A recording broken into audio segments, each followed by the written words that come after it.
Carbon Copy by Dark Waffle. I had just graduated high school and was planning to head off to college that fall.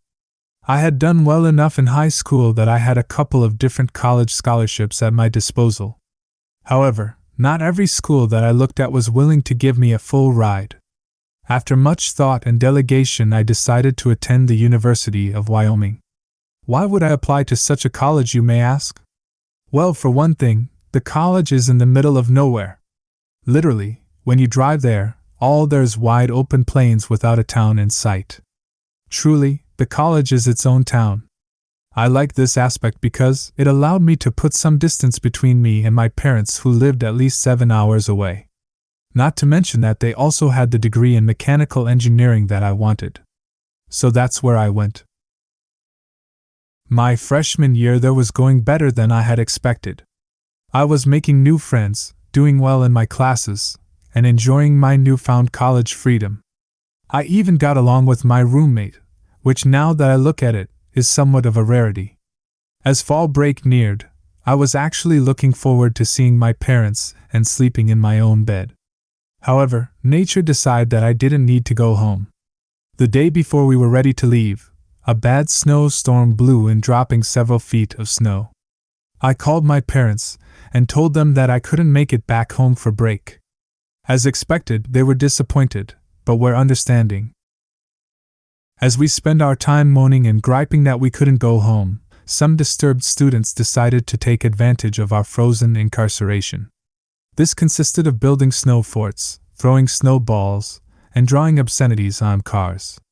However, I had no interest at all in going out into the thing that had crushed my chances of going home. In my frustration, I decided to barricade myself in my dorm room and game on my PC until my eyes fell out of my skull. I sat at my computer for hours and hours, playing 5 or 6 different games, switching between them periodically. I lost track of time. Was it 3 or 6 a.m.? What does it matter anyway? I thought to myself as I struggling to keep my eyes open. I went online to check my email before I went to bed. As the email homepage loaded up, the usual ads for weight loss tips and credit scores appeared into view.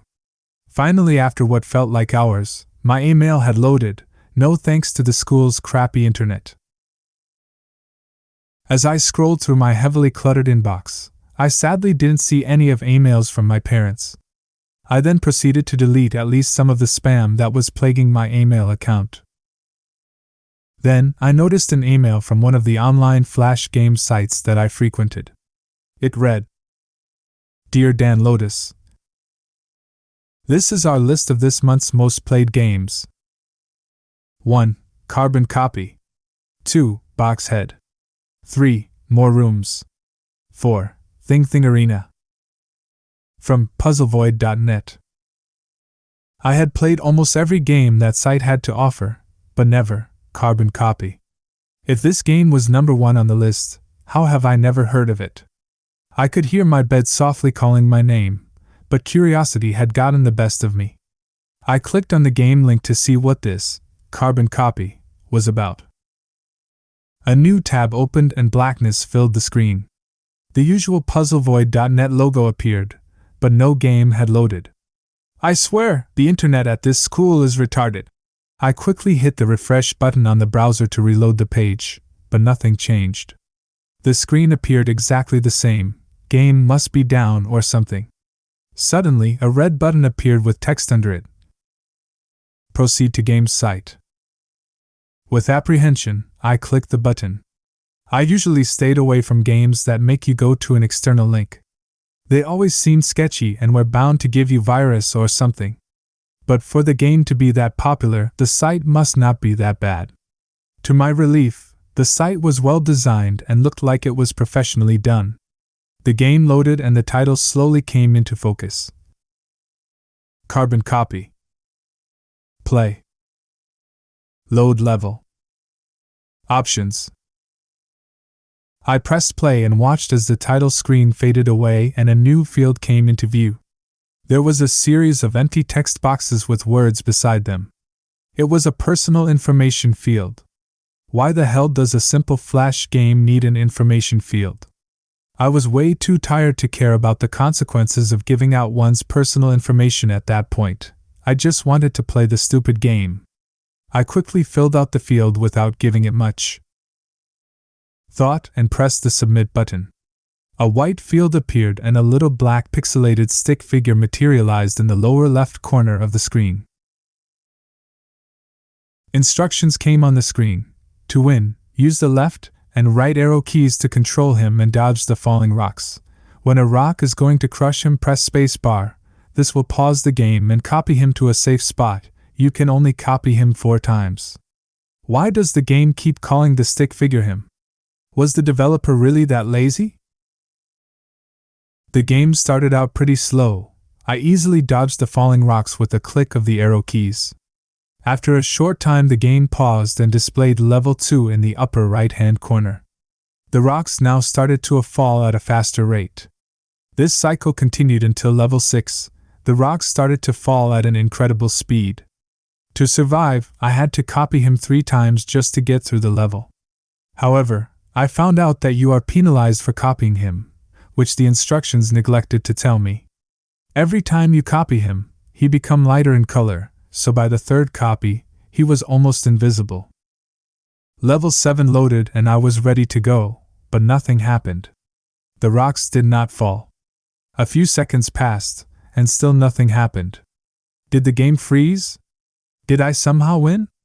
Suddenly, all the rocks fell at the same time, giving no way to escape. The entire monitor screen went black for a few brief moments. A dark and twisted red face made of very fine pixels appeared on the screen. The face looked emaciated and rotting, bits of flesh falling off showing the exposed bone beneath. Its eyes were like doll eyes, cold and lifeless. The mouth opened, revealing decayed and missing teeth. The head began to speak in a low, blood-curdling voice. "You killed him! You killed him! You killed him! You killed him! You killed him!" Each time the voice grew louder and louder. A deafening electronic beep emanated from the PC tower, and everything stopped. The voice stopped. The head stopped. Frozen on the screen, the eyes stared at me, lifeless and still as though it peering into my soul. I threw my chair to the ground and ran as fast as I could out of my dorm and into the snow. I could still hear that chilling voice in my head saying that line over and over again. "You killed him! You killed him! You killed him!" The image of that face will forever be etched in my memory.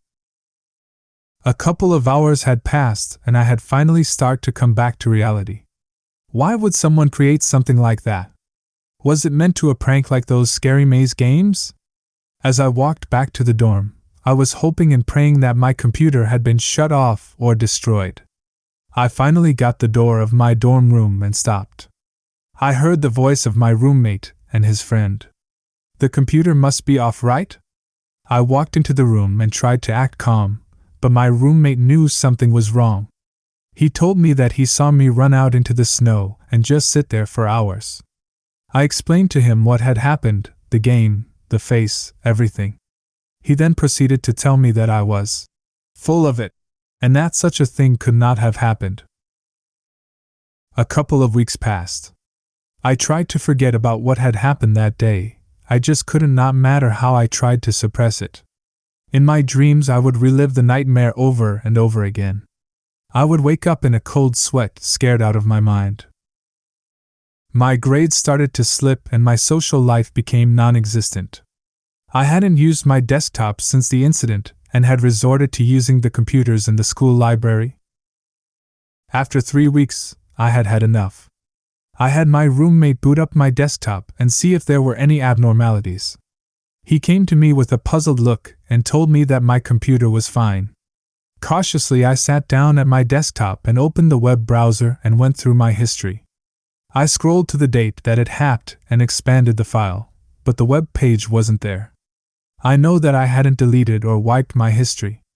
How on earth could it not be there? So, I did the stupidest thing I could think of and tried to find the game again. I went to my email and looked for the update I had received from puzzlevoid.net, but that too was missing. What the hell is going on? Was I going crazy? Did I just make it up? No, I know what I saw and it was real. I googled the name carbon copy over and over but didn't find anything relating to a game. It couldn't have just disappeared, it existed and must still be out there. I had to prove to someone that I wasn't a basket case, that something really did happen. Another week went by just like the others had. I gave up my search for carbon copy and felt my life starting to return to normal. I compartmentalized the event in my mind and promised myself to never let it come up again. That night I went with my roommate and his girlfriend for pizza, and I actually enjoyed myself. I felt like a weight had fallen off my chest and that I was finally free. I went back to my dorm to study for a calculus test that I had the next day. It was around 11:30 that my cell phone beeped. I ignored it and continued studying. Again my phone beeped, still I did not look at it, and if it was something important they would have just called me. I assumed that it was just my friend asking me to give him my notes. 30 minutes had passed, nothing else mattered in the world except my calculus book. I knew the definitions and everything, I was going to ace this. The phone beeped not once, but 5 times in succession. I picked up my cell phone and looked at the LCD readout on the front. 7 new text messages, blocked number. I flipped it open and my heart stops in my chest. All 7 texts read, "You killed him." I threw the phone against the wall, snapping it in two. No. What have I done to deserve this? What does this sick and twisted bastard want? I don't know what time I fell asleep that night, but it was not restful. I was awakened by the sound of someone knocking on our door. "Police, open up!" I opened the door, still unsure of what was going on. He asked me if my name was Dan Lotus. I said yes, and he told me to come with him. He took me down to local police station and sat me in an interrogation room. He tells me that there has been a series of murders. 4 teens ranging from ages 14 to 17 went missing a week ago. Their bodies were discovered in an abandoned house. The cause of death was asphyxiation. Why was he telling me all this? Did it involve someone that I know? He then told me the reason why I had been brought in.